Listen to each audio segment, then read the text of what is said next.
नमस्कार, स्वागत है आपका आवाज़े ख़वातीन में। मैं हूं रत्ना शुक्ला आनंद।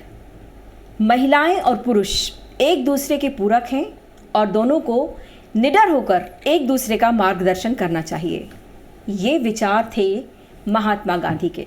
जी हाँ, 2 अक्टूबर के मौके पर हम याद कर रहे हैं महात्मा गांधी को, और आवाज़े ख़वातीन के मंच से आज हम चर्चा करेंगे महात्मा गांधी और महिला सशक्तिकरण पर।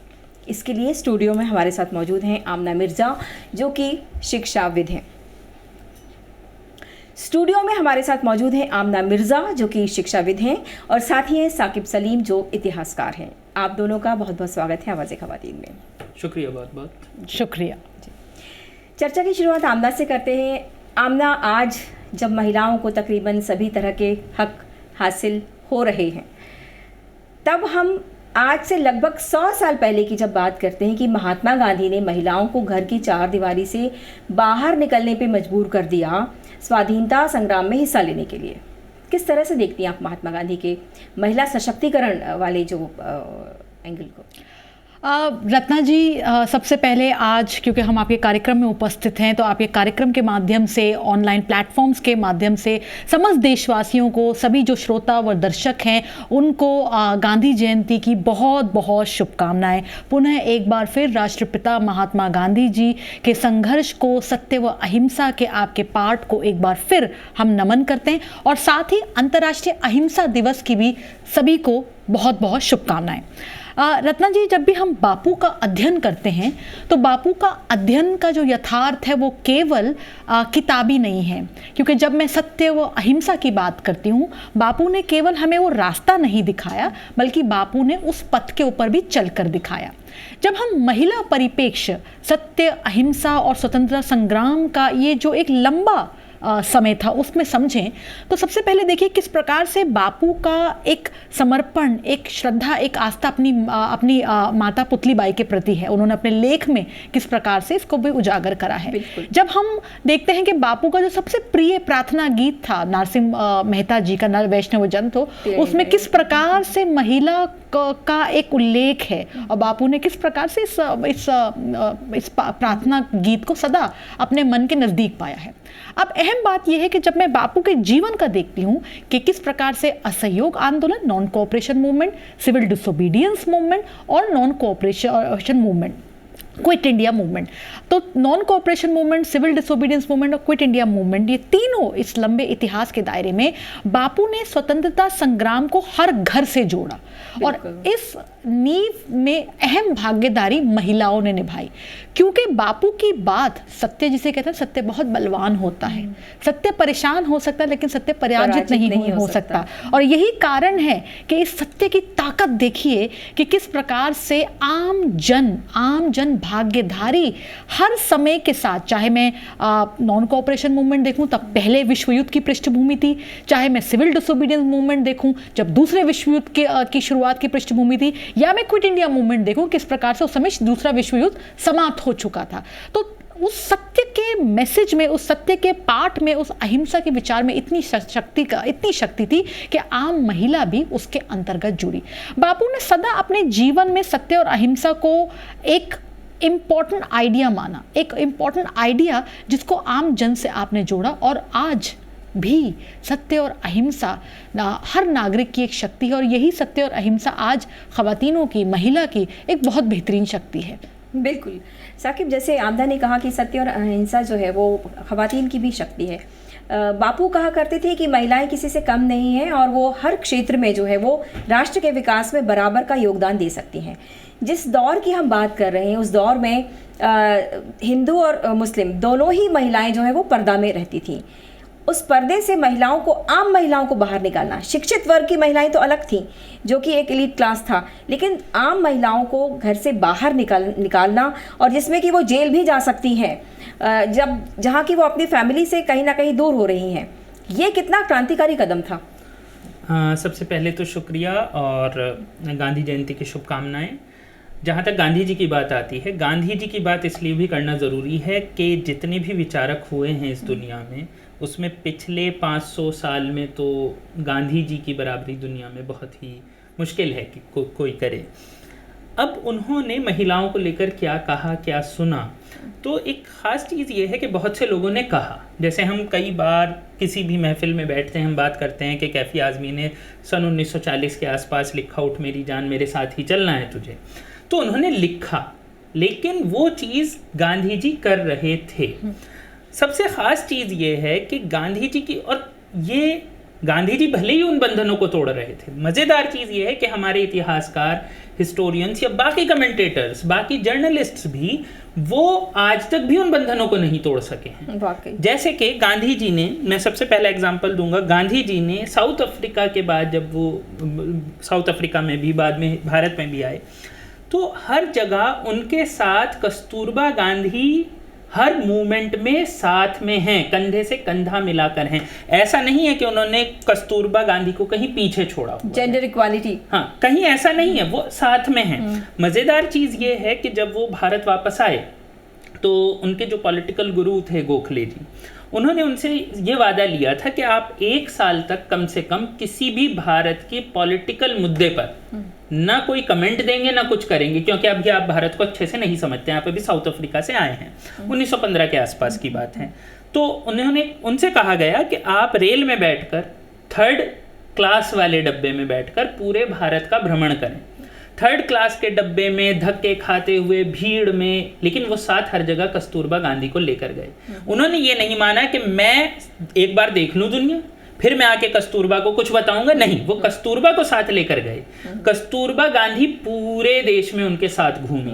उसके बाद जितने आप मूवमेंट देखेंगे, क्विट इंडिया मूवमेंट की अभी बात की डॉक्टर साहब ने, या फिर सिविल डिसोबीडियंस की बात की, हर एक मूवमेंट की खासियत है कि मूवमेंट में जैसे ही गांधी जी मूवमेंट लॉन्च करते थे तो गांधी जी को अंग्रेज पकड़ते थे, जेल में भेज देते थे, बाकी साथी भी जेल में चले जाते थे। होता यह था कि कस्तूरबा गांधी बाकी मूवमेंट को हैंडल करती थी, क्योंकि अंग्रेजों के कानून कुछ ऐसे थे कि वो महिलाओं को एकदम से जेल में नहीं लेकर जाते थे, और इसने एक मॉडल भी बना दिया था। आप उठाकर अगर देखें तो सिर्फ वही नहीं, आप देखिए मौलाना आज़ाद की अपनी जो वाइफ हैं वो भी फिर बाद में उसी तरीके से पूरा का पूरा आंदोलन संभाल रही हैं। गांधीयन मूवमेंट में आपको जितने नेता नजर आ रहे हैं, आपको इतिहासकारों ने बता दिया कि एक मौलाना आज़ाद थे, आपको बता दिया एक सैफुद्दीन किचलू थे, आपको बता दिया एक अली ब्रदर्स थे, लेकिन हर जगह आप देखेंगे कि उनकी पत्नियां हैं जो मूवमेंट चला रही हैं। डॉक्टर साहब जामिया से हैं, और जब यूनिवर्सिटी बनी जामिया तो मौलाना मोहम्मद अली जौहर जो थे वो उसे बनाने वालों में से एक थे, तो उन्होंने, वो जेल चले गए थे।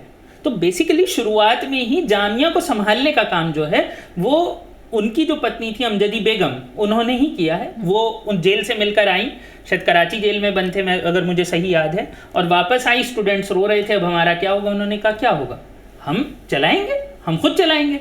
तो वहाँ पर आपको ये समझना पड़ेगा कि जितने भी मूवमेंट हैं उसमें महिलाएं इस वजह से नहीं है कि वो खुद हैं, क्योंकि महिलाओं को, जैसा आपने कहा, महिलाओं को पर्दे में रखा जाता था। महिलाएं पर्दे के बाहर कैसे आईं? महिलाएं पर्दे के बाहर ऐसे आईं कि गांधी जी ने कहा कि आप साथ आएं बाहर। गांधी जी ने कहा, उस ज़माने तक क्या वजह है, अगर आप देखें तो भारत में भी और पूरी दुनिया में एक तरीका था कि ये कहा जाता था कि औरत मर्द को एक तरीके से बिगाड़ देगी, बहला देगी। तो उनसे कहा गया कि आप, ये बात सही है, उन्होंने एकदम से इस बात को काटा नहीं। ये कोई, उन्होंने सीधा क्रांति की बात नहीं करी कि आप मतलब कुछ चांद पे चले जाएं। अल्ट्रा फेमिनिज्म की बात नहीं की कभी। उन्होंने छोटे स्टेप्स लिए। उन्होंने पहला स्टेप लिया, उन्होंने कहा हाँ, आप बात ठीक कहते हैं, औरत से दूर रहना चाहिए, लेकिन आप ये कैसे तय करेंगे कि औरत से दूर आप खुद रह रहे हैं? भाई वो तो अपने घर में बंद है। तो आप ब्रह्मचर्य का पालन तब तय करें जब वो आपके पास हो, यानी कि औरत से आप मिलें जुलें, बात करें, वो सेम जगह पे हो, सेम क्लासरूम में हो, सेम कॉलेज में हो, तब आप नहीं बहक रहे हैं, तभी तो आपका ब्रह्मचर्य सच्चा ब्रह्मचर्य। बिल्कुल। और ये दुनिया का हर धर्म मानता है कि मतलब कहीं ना कहीं वो जो इंटरमिक्सिंग है, तो उस इंटरमिक्सिंग को उन्होंने कहा कि आप उससे बचेंगे तभी आप महान कहलाएंगे। तो उन्होंने पहला मंत्र आपको ये दे दिया कि औरत बाहर आएगी, आपसे मिलेगी, आपसे बात करेगी, आपको खुद पे कंट्रोल असल परीक्षा वही आपकी, असल परीक्षा वही है। तो ये छोटा सा स्टेप था, लेकिन इस स्टेप में उन्होंने सीधा ये नहीं कहा कि बहुत गलत बात है, धर्म में ये बात गलत है, ये गलत है, उन्होंने ये नहीं कहा। उन्होंने कहा बिल्कुल सही बात है, आपके समझने में गलती है, ऐसा कर लीजिए।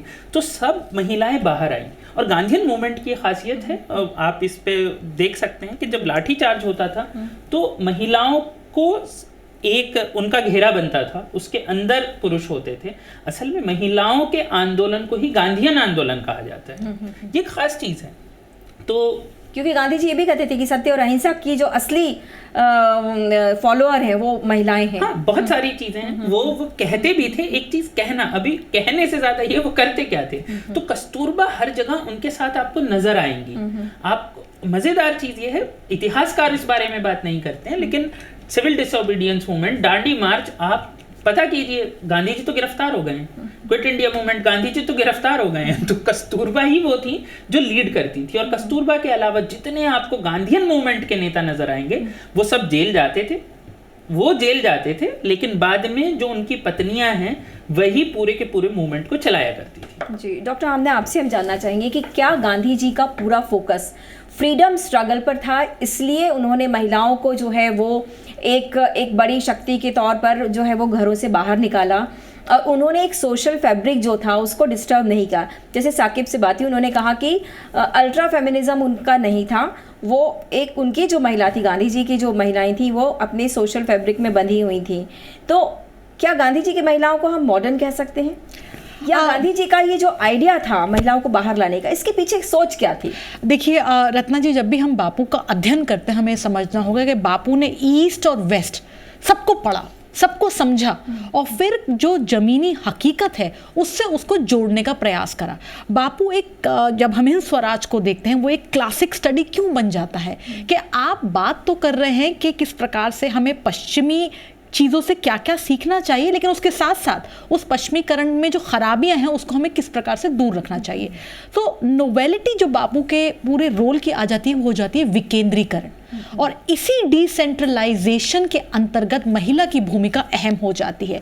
चाहे मैं चरखा की बात करूं, चाहे मैं स्वदेशी की बात करूं, या मैं आगे चलकर जो बापू का एक विचार था कि भारत जो है वो गांव में बसता है, तो जिस प्रकार से आगे जाके पंचायती राज को संविधानिक दर्जा दिया गया, तो वो सब विचार इसी प्रकार से हो पाए क्योंकि बापू ने सदा देखा कि देश की जो आत्मा है वो गांव में है, और उस गांव में आखिरी पंक्ति के आखिरी व्यक्ति को समझना है। तो जो नारीवादी परिपेक्ष बात करता है कि समाज में हम सब हैं पुरुष बनाम महिला, हम सब के जो बायोलॉजिकल स्ट्रक्चर है वो विभिन्न है, लेकिन इस बायोलॉजिकल स्ट्रक्चर को जब एक सामाजिक बाधा के रूप में हम बना देते हैं तो महिला कहीं ना कहीं, चाहे वो समाज हो, चाहे वो पूंजीवाद हो, वो पितृसत्तावाद हो, व्यवस्था हो, कहीं ना कहीं उसको उसकी पीड़ा झेलनी पड़ती है। शायद बापू इन चीज़ों को समझ गए थे, और इसी गहन सोच के कारण उन्होंने, आप देखिए कि हर मूवमेंट में, हर संघर्ष में भागीदारी बढ़ रही है, और भागीदारी के बढ़त के साथ साथ वो देखिए वो किस प्रकार से एक very important idea of drawing similarity with causes, जो कि आज हम एक तर्क इस्तेमाल करते हैं सॉलिडैरिटी, जो कि आज का नारीवाद एक तर्क इस्तेमाल करता है इंटरसेक्शनैलिटी। जब हम बापू को के जीवन को देखते हैं कि किस प्रकार से उन्होंने महिला शक्तिकरण को जोड़ा स्वतंत्रता संग्राम से, महिला शक्तिकरण को जोड़ा सत्ता के विकेंद्रीकरण से, महिला के विकास को जोड़ा स्वदेशी से, तो ये अहम चीज़ है कि इस बेहतरीन नवीन सोच जो उस समय, देखिए किसी भी विचारक को, अगर मैं आज राष्ट्रपिता महात्मा गांधी जी को समझ रही हूँ, दोबारा उनके ऊपर चर्चा कर रही हूँ, हम सब लोग कर रहे हैं, हमें समय की पृष्ठभूमि को भी रत्ना जी समझना होगा, क्योंकि उस समय शायद सूचना का इतना संचार नहीं था, उस समय शायद आंदोलन आयोजित करना आसान नहीं था, क्योंकि अगर आज हम देखेंगे, आज हम सुबह उठते हैं तो तुरंत हमारा सोशल मीडिया हमसे कहता है stand up for this, I support this, I oppose this. उस समय सूचना का संचार इतना व्यापक स्तर से स्थापित नहीं हुआ था, और उस समय दमनकारी जो नीतियां थी, चाहे वो टैक्सेस के रूप में हो जाए, सेडिशन का कानून हो जाए, अन्य विभिन्न चीजें, बहुत ज्यादा समाज पे उनका गहरा प्रभाव था। तो उस संदर्भ में बापू ने किस प्रकार से गांव की तरफ जो रुख करा और उस गांव के अंतर्गत संघर्ष, जो सुधार की उन्होंने बात करी सत्य और अहिंसा को जोड़ते हुए, उसमें महिला को किस प्रकार साथ लेकर आए, ये बहुत अहम है। और साथ साथ देखिए, अभी हाल फिलहाल में हमने आज़ादी का अमृत महोत्सव बनाया है, हमने विभिन्न इंडिपेंडेंस स्ट्रगल से रिलेटेड हीरोज को सेलिब्रेट करा है।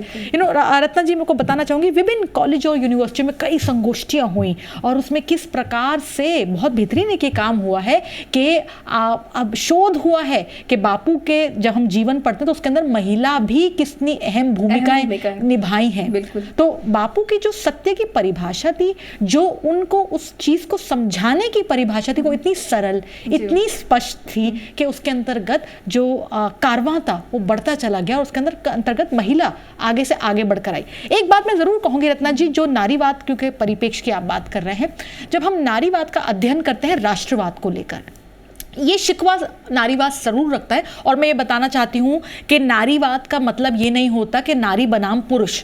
फेमिनिज्म केवल महिला के बारे में नहीं है, फेमिनिज्म एक डायलॉग है, फेमिनिज्म एक समानता की पुकार है, फेमिनिज्म एक बेहतरीन सस्टेनेबल समाज की नींव है। क्योंकि यदि हम कहते हैं कि भाई महिला है तो क्योंकि तो महिला है तो उसको घर की चार दीवारी को देखना है, तो उसी प्रकार से अगर क्योंकि ये पुरुष है तो उसको प्रोवाइडर होना है, ये कहाँ लिखना है? ये तो नारीवाद इस वाले जो ये बाइफर्केशन ऑफ रोल है उस पर सवाल उठाता है। और ये बात हम चर्चा अहम इसलिए बन जाती है रत्ना जी कि राष्ट्रवाद भी वादी आंदोलन में, और ये नारीवाद शिकवा रखता है एक विकसित समाज से, एक विकासशील समाज से, उपनिवेशवाद के स्तर पर, कि महिला ने कंधे से कंधा मिलाकर पुरुष का साथ दिया। लेकिन जब देश आजाद हो जाता है, स्वतंत्र हो जाता है, तो केवल स्वतंत्रता की वाणी में पुरुषवादी सोच व तत्व को आगे रखा जाता है और महिला के जो विषय हैं उनको कहीं ना कहीं पीछे कर दिया जाता है। इसी से एक बात याद आई कि उनके ऊपर शायद उनके साथ जो राजकुमारी अमृत कौर थी या जो सरोजिनी नायडू जी थी, इन सब का भी प्रभाव था। तो एक जो आइडिया था उस समय कि पूरा देश जो है वो एक संयुक्त परिवार है और जब माँ की तरह आप उसकी देखभाल करते हैं, क्योंकि गांधी जी के मस्तिष्क में कहीं ना कहीं ये बात ज़रूर थी कि अपनी माँ का जिस तरह से वो आदर करते थे, तो उनका ये था कि जिस तरह से माँ अपने बच्चे की देखभाल ताज़िंदगी करती है, उसी तरह का भाव जब तक हमारे अंदर अपनी मातृभूमि के लिए नहीं आएगा, तब तक शायद हम अपने देश के लिए वो नहीं कर पाएंगे। तो एक तो ये आइडिया था जो कि नारियों से ही संबंधित है। दूसरी बात ये कि जो बाल विवाह हो गया या विधवाओं के साथ जिस तरह से दुर्व्यवहार होता था या फीमेल इन्फेंटिसाइड था, दहेज प्रथा थी, ये सारी चीज़ों के ऊपर उस वक्त भी जब बोला बापू ने, और साथ ही साथ उन्होंने परवरिश किस तरह से होना चाहिए बराबरी से लड़के लड़की की, कि लड़कों को भी घर के बाकी काम खाना बनाना, ये सब, ये कितनी आगे की सोच थी, दूरदर्शिता थी इसमें। लेकिन उन चीज़ों को हम अब तक नहीं अपना पाए हैं, वो चीज़ें अभी भी हम जो है वो परेशानी को झेल रहे हैं। जी, मैं इसमें ज़रूर कहूँगी कि जैसे साकिब ने भी बहुत गहरी बात कही थी कि केवल बापू ने लिखा नहीं, बापू ने उसको जिया। तो ये जो कथनी और करनी के बीच का अंतर है, और रत्ना जी कहीं ना कहीं वो हर समाज के सामने एक बहुत गहरा प्रश्न है। मैं अभी हाल फिलहाल में आवाज़ ख़वातीन काफ़ी सारी वीडियोज़ भी देख रही थी जिसमें आपने बात करी किस प्रकार से हर समाज, हर धर्म किस प्रकार से महिला की समानता की बात कर रहा है, लेकिन ज़मीनी हकीकत कहीं ना कहीं उन सारी बातों से बहुत दूर है। तो रत्ना जी यहाँ पर मैं ज़रूर कहूँगी कि शुरुआत की जो नींव है वो परिवार है।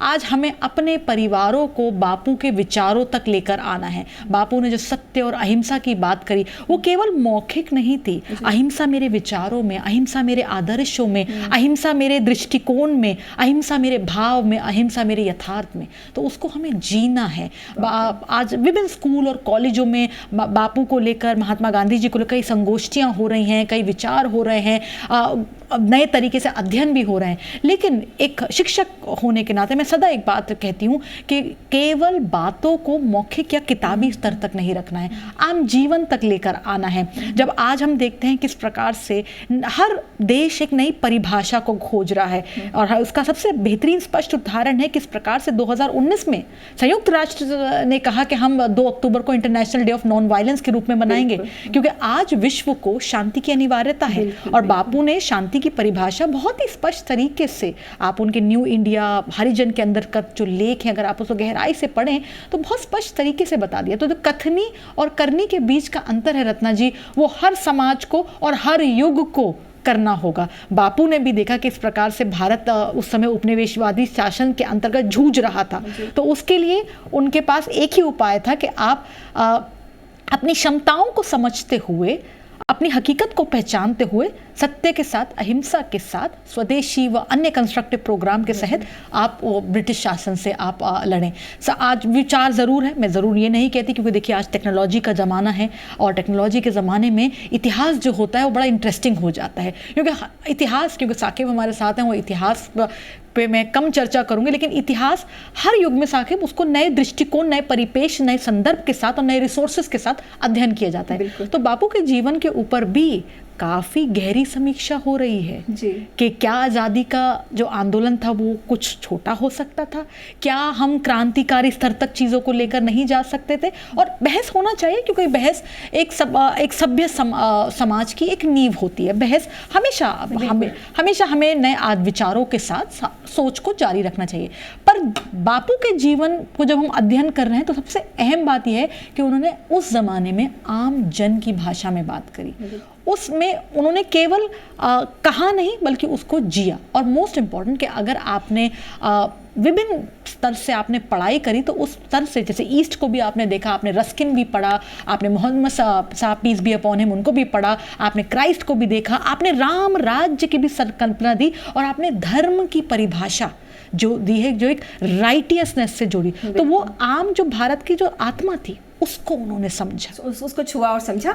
जैसे डॉक्टर आमदन ने कहा साकिब कि आज के परिप्रेक्ष्य में गांधी जी की जो प्रासंगिकता है, ख़ास तौर से अगर हम नारी शक्ति की बात करें, महिलाओं के सशक्तिकरण की बात करें, तो वो ज़्यादा बढ़ जाती है, क्योंकि उस छोटे से दौर में, इतने पहले जबकि संचार साधन नहीं थे, उस दौर में बापू ने सबको जो है वो एकीकृत किया और इतना मोबिलाइज करके बाहर ले आए वो, और एक इतना बड़ा आंदोलन चला और उसमें कामयाबी मिली। आपको लगता है हम बहुत पीछे हैं अभी? हमारे जो इस तरह से हम काम कर रहे हैं या हम अचीव नहीं कर पा रहे हैं उस तरह से चीज़ें जैसे उस दौर में महात्मा गांधी ने कर ली? देखिए, उन्होंने अचीव कर ली इसीलिए उन्हें महान कहते हैं, पहली चीज़। दूसरी चीज़, आमना जी ने जो बात कही बिल्कुल सही कही कि इतिहास को हर समय पर देखा जाता है, समझा जाता है, और गांधी जी को जो सबसे ज़्यादा क्रिटिसाइज़ जो लोग करते हैं वो भी इस बात पर एग्री करते हैं, इस बात पर उन्हें कोई वो नहीं, मनमुटाव नहीं है कि गांधी जी का जो मूवमेंट है उसी ने हमारे देश की ये जो फ्रीडम स्ट्रगल थी इसे मास मूवमेंट बनाया, यानी कि जनमानस का मूवमेंट बना दिया था। इससे पहले वो ऐसा नहीं था। उससे पहले कुछ लोग थे या तो बहुत पढ़े लिखे थे या कोई यहाँ कोई वहाँ, लेकिन एक आम आदमी को, और उन्होंने आम आदमी की ज़बान में बात की, जो आमना जी ने कहा बिल्कुल वही किया। उन्होंने आम आदमी की ज़बान में बात की। कैसे की? जैसे एक छोटी सी बात है कि उन्होंने क्या किया, जैसे कोई इंसान है, वो उसे लग रहा है वो बंदूक नहीं चला सकता है। अब आप कह रहे हैं कि आप बंदूक नहीं चलाएंगे, आप देश सेवा नहीं कर सकते, तो उसे उन्होंने कहा देखो ये चरखा है, इसे ऐसे ऐसे करते रहना, ये भी देश सेवा है। एक दूसरा आदमी है, उससे कहा कि देखो तुम वहां पे खड़े होके पानी पिलाते रहना, ये भी देश सेवा है। तुम बैनर बना रहे हो, ये भी देश सेवा है। सभी कुछ देश सेवा है। आप एक तरीके से आप कुछ भी करेंगे वो देश सेवा हो सकती है।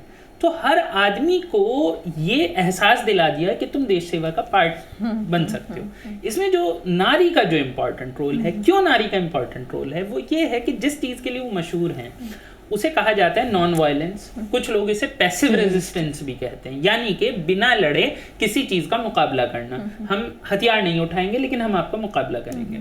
तो पैसिव रेजिस्टेंस का ये जो पूरा आइडिया है, ये कहीं ना कहीं, और उस ज़माने के अगर आप राइटर्स को पढ़ें, ख़ास तौर पे अंग्रेज़ राइटर्स को, हिंदुस्तान में भी वैसे ऐसे राइटर्स मौजूद थे जो गांधी जी के ख़िलाफ़ थे, वो इसे स्त्रीत्व से यानी कि फेमिनिटी से जोड़ के देखते थे।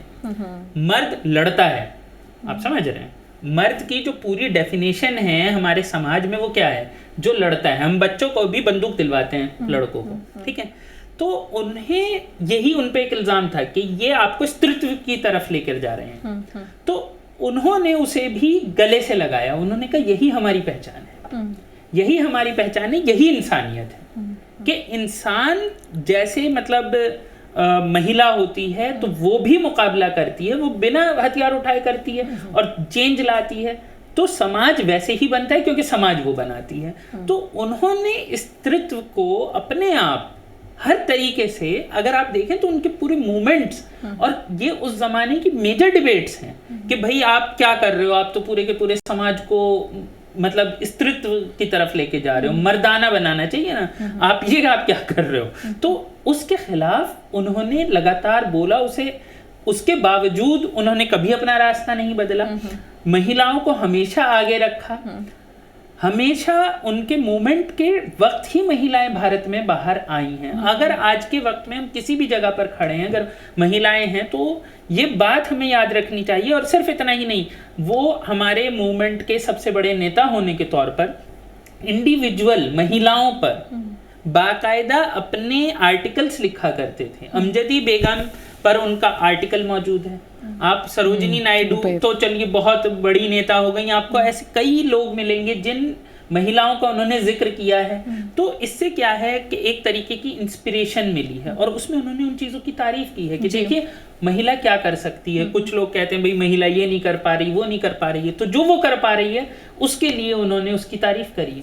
तो उनकी वजह से एक पूरा का पूरा समाज बाहर की तरफ धीरे धीरे आना शुरू हुआ, क्योंकि आप उन्हें जगह दे रहे हैं। बिल्कुल।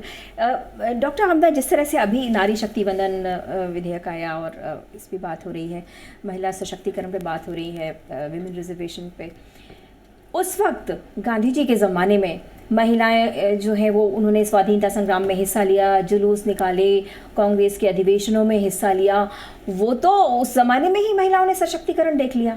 फिर हम पीछे कैसे हो गए और आज फिर से हमें वो सशक्तिकरण लाना पड़ रहा है, विमेन रिजर्वेशन लाना पड़ रहा है?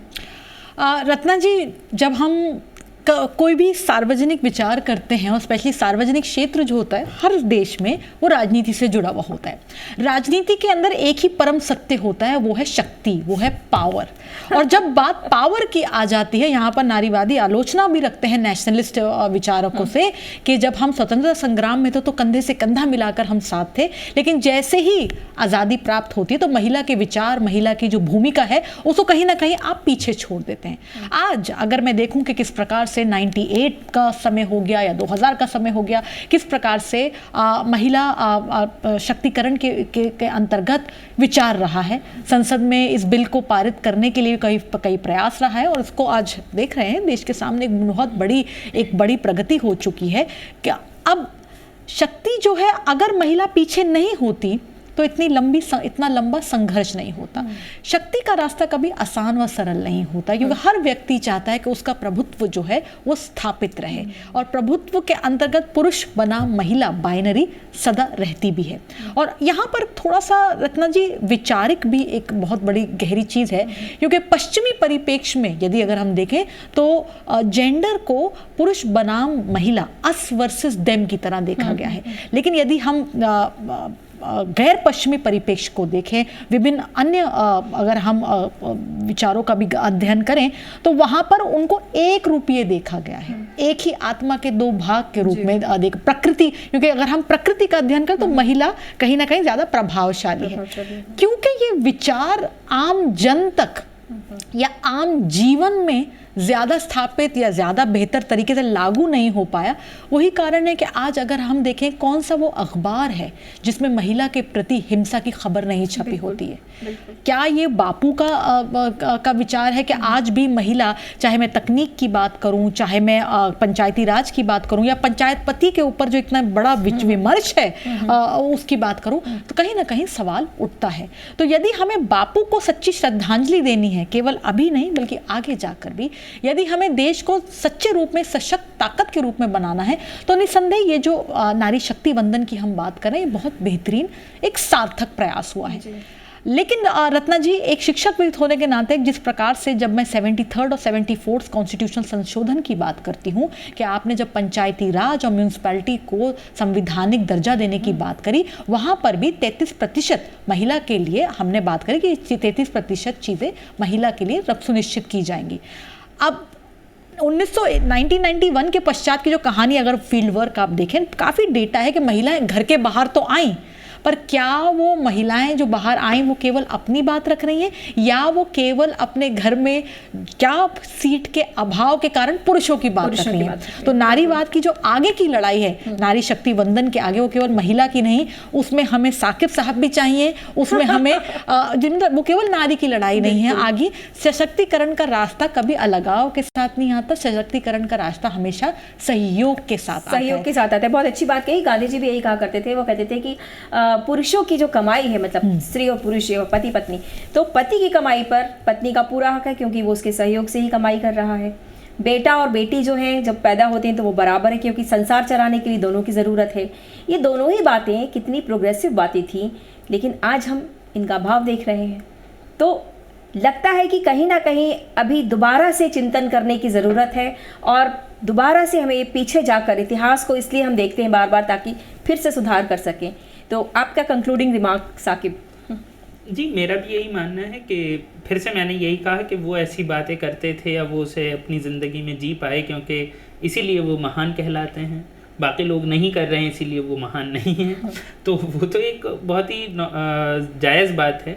लेकिन जहाँ तक डॉक्टर साहब ने जैसा कि कहा कि रिजर्वेशन बिल आ जाना या कानून बन जाना इस बात की गारंटी नहीं है कि हम आगे बढ़ जाएंगे। जैसा कि पंचायत राज को लेकर पंचायत पति या प्रधान पति बैनर होता है, पूरी कैंपेन होती है, या अभी भी जितनी मतलब किसी को हम छोटा नहीं कह रहे हैं, लेकिन आप अपनी नज़र से एक बार देखिए कि कितने एमएलए या एमपी जो कि महिलाएं हैं, आप उन्हें जानते हैं, और उनमें से कितने लोग इसलिए इलेक्शन लड़े हैं क्योंकि उनके पति, उनके पिता या उनके भाई ऑलरेडी राजनीति में हैं, या किसी और वजह से वो कई बार इलेक्शन नहीं लड़ पाते। कुछ लोग जेल चले जाते हैं तो पत्नी लड़ लेती है। तो कितनी महिलाएं ऐसी हैं जो कि इस वजह से राजनीति में नहीं हैं। तो उसके बाहर निकलना ज़रूरी है, और गांधी जी के साथ यही था कि गांधी जी के साथ जो महिलाएं बाहर निकल रही थी, उनमें ऐसी बहुत सी महिलाएं थी जो कि इस वजह से नहीं थी कि पति नहीं है, इस वजह से हैं। मतलब आप समझ रहे हैं? तो वो खुद से वहाँ पर मूवमेंट का पार्ट हैं जी। तो बल्कि बहुत से केसेस में ये हुआ है कि महिलाएं मूवमेंट का पार्ट बनी, उसके बाद उनके पति ज्वाइन कर रहे हैं। तो ये भी हुआ है गांधी जी के केस में। तो इसलिए गांधी जी से ये चीज़ समझने की ज़रूरत है। और आज की चर्चा से जो सबसे महत्वपूर्ण बात निकलकर वो यही आई है कि कथनी और करनी में फ़र्क नहीं होना चाहिए। महिलाओं के बारे में बापू का जो दर्शन था उसको वाकई अपने जहन में उतारने की ज़रूरत है, तभी हम नारी शक्ति वंदन जो हमारा बिल आया है उसको वाकई महिलाओं तक पहुंचा पाएंगे, आम महिलाओं तक पहुंचा पाएंगे। शुक्रिया।